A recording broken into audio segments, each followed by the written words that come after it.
challenges that we have to be intentional with how we approach it. And you've been, again, listening to us from the NAPAC-CDI monthly webinar series.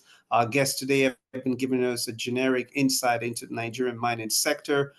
Within NAPAC-CDI, our focus is to continue to look at opportunities and figure out how we'll continue to elevate ourselves above the challenges within the different economies we're focused on. As Nigerians, our primary goal is to see how we can complement, the Nigerian economy, leveraging our diverse portfolios of professional expertise, networks, to actually, impact and improve on things. We're a for-profit entity, and we're very focused more on solutions as against the challenges. Having said, today, our speakers have been able to give us a depth insight with regards to, the mining sector. I would go next now to, Mr. Sadiq, who's more on the trading side, for him to actually let us know, referencing, some of the input from Mr. Tony, what's it like trading, some of your goods outside of Nigeria? Again, with reference to what, Mr. Tony also said, what effort are you also taking to see that you improve beyond just exploring the solid minerals, but also maybe even creating product lines out of it, for the end users in terms of large scale consumer users of some of this, this products that you're able to extract? Mr. Sadiq, over to you, sir. Oh, okay. Thank you, everyone. There's so much intellectual property on this podcast, on the on the webinar. It is difficult to answer these questions without going technical and kind of paralyzing the listeners and our audience. I have been trying to crack my mind. How do I pass the message? How do we activate our onlookers to key into this? Do they really understand what we're talking about at this point? I understand what Madam said, what Doctor said. It's not up to us at this point. Like, the world itself is shifting to a net zero target. It has the target of going completely green by 2050.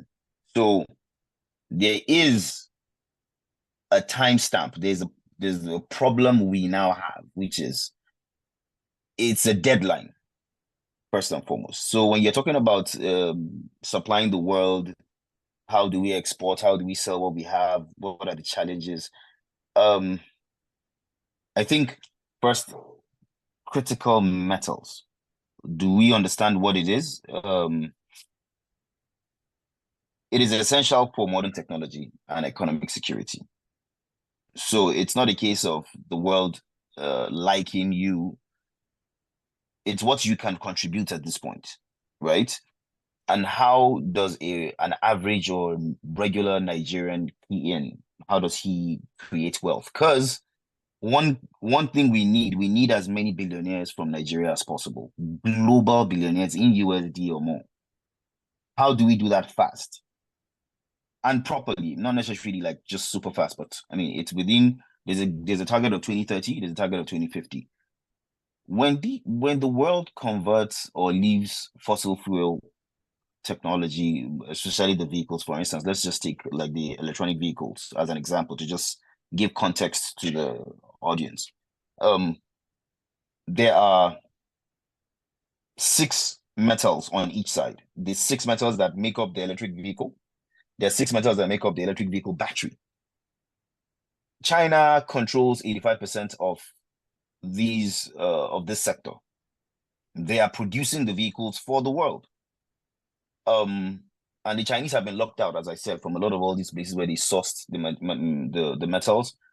We were allocated 5% of the global resource for these things, but apparently, I think they were rude doing that without our consent. And how do you give us 5%? And they've been here for like 2-3 years, pillaging it. We have aluminium, nickel, and cobalt. Those 3 minerals that I just mentioned are unique to both the electric vehicle and the battery itself. And we have that in Nigeria. Now, on the electric vehicle part, you have copper, rare earth elements, and steel. On the battery side, you have lithium, manganese, and graphite. We are able to have a one-stop shop. All the metals you need to create the vehicle and manufacture the battery, you can find them in Nigeria. We can really be bold enough to say, don't take anything out till it's in a usable form. And we're able to increase our exports. Because you have to ask yourself in all of these big conversations, what do we want? And how are we able to generate wealth, economic security? Like, how are we able to do this? Every other Nigerian kind of has somebody abroad. We have to engage the diaspora in a very deliberate method. And a ton of Nigerians do not have capital. So how do they key into this $1 trillion industry, if you may, is to leverage on your network. You don't need a dime to get into the mining sector. You have the intellectual property, and you need to understand the resource base, which is the resource mapping and the regulatory environment. Secondly, you need to form the strategic partnerships, local partnerships. You need to get involved, ask the right questions. You need to get your international partnerships, like get in touch with your people that you have abroad. We have minerals. Tell them the truth. I don't know much about it, but I can get details. Are you interested? Can you find me those that are interested? Can you find me those that are interested? You would need to invest in technology of the infrastructure, which is the mine technology and processing facilities, of which people don't have that money, but they can initiate the conversation. You need to build skilled workforce, the education and the training, sustainable practices, leverage the markets, advocate for policies that are favorable to us. To answer the issue about how we're able to improve trade, is to be able to block the loopholes. And that has a lot to do with the very average Nigerian that a foreigner would call and say, here is my question. People would need to know on a very broad base what our target is as a country, as a people. So this involves the government, the regulators, but don't forget, we could wake up tomorrow and we have another minister. So these things we need to leave them first. It's important. The part that the role that they play is critical, but we, the players in there, are more. It's dire for us to have what we don't shift. So whoever comes in is a newcomer. We tell them exactly what the mode of operation is.